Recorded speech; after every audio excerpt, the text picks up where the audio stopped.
Et comment vas-tu aujourd'hui? Ici Nico Pen, j'espère que tu as la forme. Et aujourd'hui, je vais répondre à une question. Et une question de Lali, que je remercie justement pour ses commentaires actifs. Et cette question est liée à sa spécificité. Comment se démarquer? Comment devenir une référence dans le domaine? Et le faire dans un milieu qui peut être un milieu assez large avec plus ou moins de concurrence.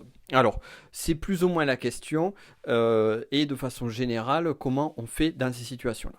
Alors bien souvent vient ce fameux mot d'une niche, de trouver sa niche. Alors, la niche, c'est quoi? C'est ce domaine spécifique sur lequel tu vas pouvoir te différencier, sur lequel tu vas pouvoir avoir une singularité et en même temps avoir une expertise sur le domaine. Alors on parle de niche, on parle de micro-niche. Je ne suis pas forcément fan de cette terminologie-là. Pourquoi? Parce que pour beaucoup de personnes, c'est peut-être ton cas, et c'est mon cas personnellement, j'ai énormément de mal à me retrouver enfermé sur une case ultra spécifique. Et je sais que c'est le cas de beaucoup de personnes.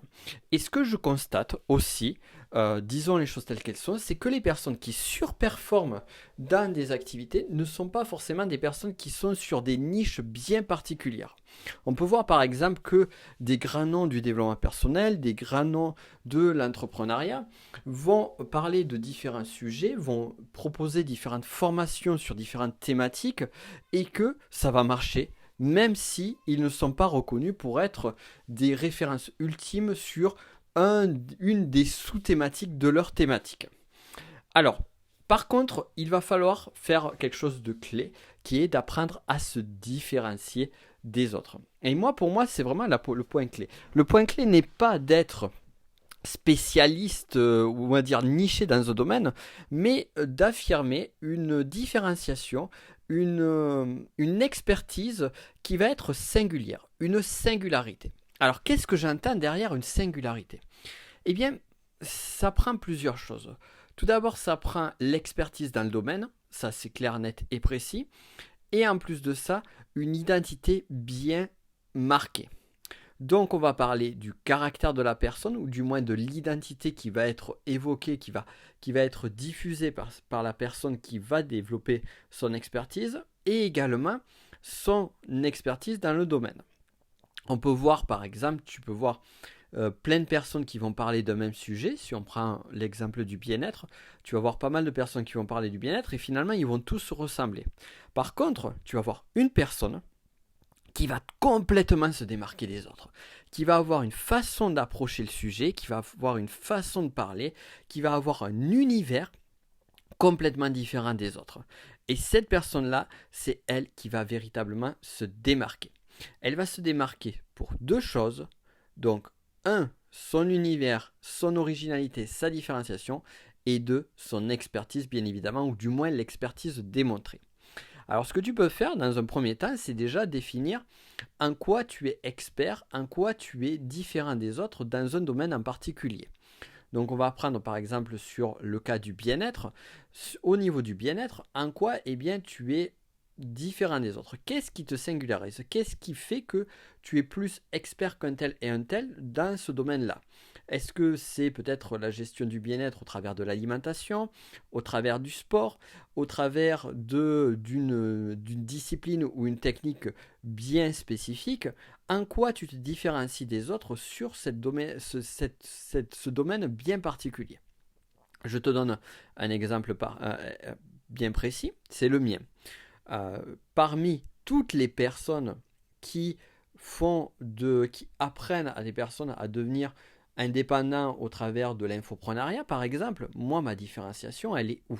Eh bien, elle est à différentes strates. Déjà, j'ai une très grande connaissance de tout ce qui est lié à la psychologie et on va dire pas du développement personnel, mais à comprendre le mode de fonctionnement d'une personne.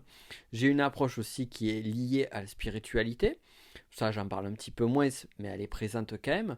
Et au-delà de ça, ma spécialisation, c'est comment créer du contenu pédagogique. Comment créer un contenu de qualité. Comment arriver à diffuser son expérience de la meilleure façon possible. Je ne parle pas de spécialisation en tant que spécialiste du marketing, spécialiste du copywriting, spécialiste des tunnels de vente. Non. Bien que je peux proposer ça, bien que j'ai des compétences sur ces domaines-là, ma spécialisation est au travers du contenu, au travers de la qualité du contenu, de la pédagogie, de l'enseignement. Et c'est là où je vais montrer que au-delà, autour de cet univers-là, eh bien, je vais avoir cette propre expertise. Et on ne parle pas de niche en particulier. Certes, je pourrais aller sur la niche spécifique de l'apprentissage, de la pédagogie, mais je me limiterai. Donc là, ce que je vais faire, c'est que je vais prendre le sujet de façon un petit peu plus globale, et au travers de ce sujet plus global, eh bien, je vais apporter cette spécificité-là. Sur la partie psychologique aussi, sur une autre partie de mon activité qui est liée à la connaissance de soi. Donc ça, c'est un autre on va dire, de mes tunnels de vente, de mes domaines de spécialisation. Sur la partie connaissance de soi, eh bien, une de mes spécificités, c'est l'énéagramme. Est-ce que l'énéagramme, les 9 profils de personnalité, me définissent en tant que tel? Non. Par contre, l'approche que j'ai au travers de la connaissance de soi va se faire, entre autres, au travers de cet outil-là, et c'est là où ça va créer une démarcation. Donc ça, c'est le premier point. C'est où se trouve ton expertise spécifiquement au travers du domaine dans lequel tu t'emploies. Si tu t'emploies dans le domaine du développement personnel, quelle est ton expertise? Si tu t'emploies dans le domaine du marketing, quelle est ton expertise? Si tu t'emploies dans le domaine du bien-être, quelle est ton expertise? Dans la spiritualité, pareil. Est-ce que ton expertise est plus du côté du tarot?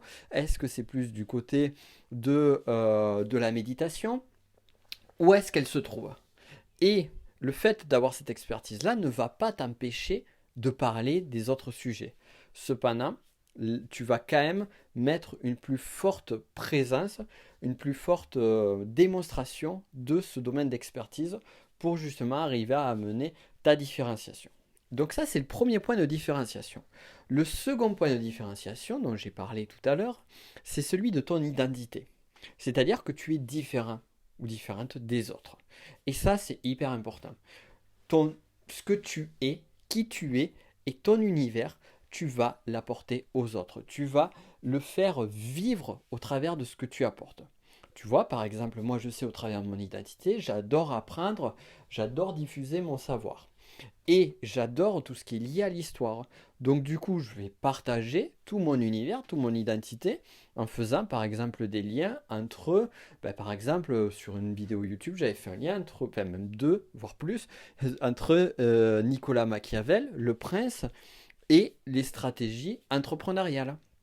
Donc j'utilise mon univers, j'utilise mon identité pour véhiculer un message qui soit sous un axe différent et sous un axe beaucoup plus intéressant que celui de mon environnement. Et ce qui est génial, c'est que lorsque tu arrives à diffuser un message qui englobe ta personnalité et ton univers, eh bien, tout est plus facile.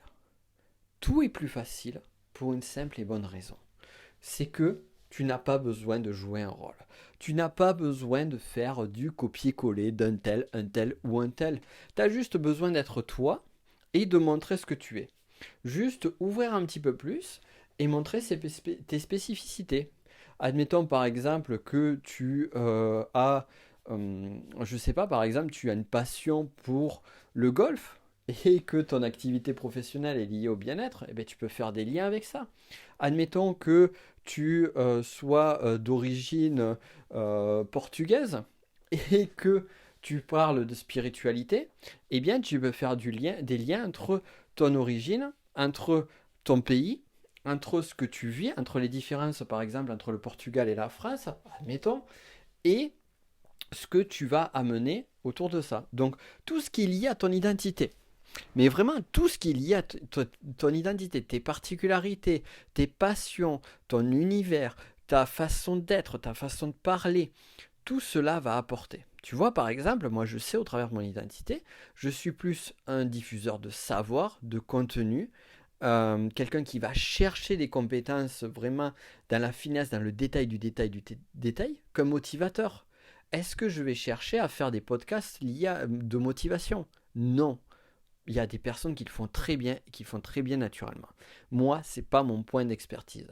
Par contre, aller chercher le détail du détail sur telle ou telle chose, ça je sais faire facilement. Donc je l'utilise et je m'en sers d'axe de différenciation et d'axe de puissance. Donc c'est ce que je t'invite vraiment, véritablement à faire. Trouver ton axe, trouver, pour résumer, 2 points. 1. Définir quelle est ton expertise au travers de ton domaine de compétences, de ton univers de travail, de ton domaine de travail, ton ou tes expertises, et 2. Ton identité, ton univers. Et lorsque tu arrives à combiner les deux, eh bien là, tu arrives vraiment à te démarquer des autres. Ça ne veut pas dire que tu vas être meilleur que les autres, ça veut dire que tu vas être différent ou différent des autres. Et comme tu seras différent, comme tu seras unique, tu vas attirer une audience qui sera unique, une audience bien plus grande et bien plus en adéquation avec qui tu es et avec tes valeurs et avec ce que tu offres. Et ça, c'est juste génial. Voilà, je t'invite donc à réfléchir, à travailler là-dessus. Ceux qui le souhaitent, on peut bosser là-dessus sur le coaching stratégique ou au travers d'autres choses, bien évidemment. Et pour en revenir donc aux questions, si jamais tu as des questions, eh bien n'hésite pas à me les poser. De toute façon, il y a plein de réseaux sociaux pour m'envoyer tes questions ou tes commentaires. Je lis absolument tous les commentaires que je reçois, que ce soit sur Instagram, YouTube, Facebook ou autre. Donc, sens-toi libre de me poser des questions ou autres et je pourrais justement profiter, si c'est en adéquation justement avec le domaine du business de la connaissance, en profiter pour faire un podcast et plus exclusif de réponses à une voire plusieurs des questions. D'ici là, je te souhaite une bonne journée. À très vite. Ciao.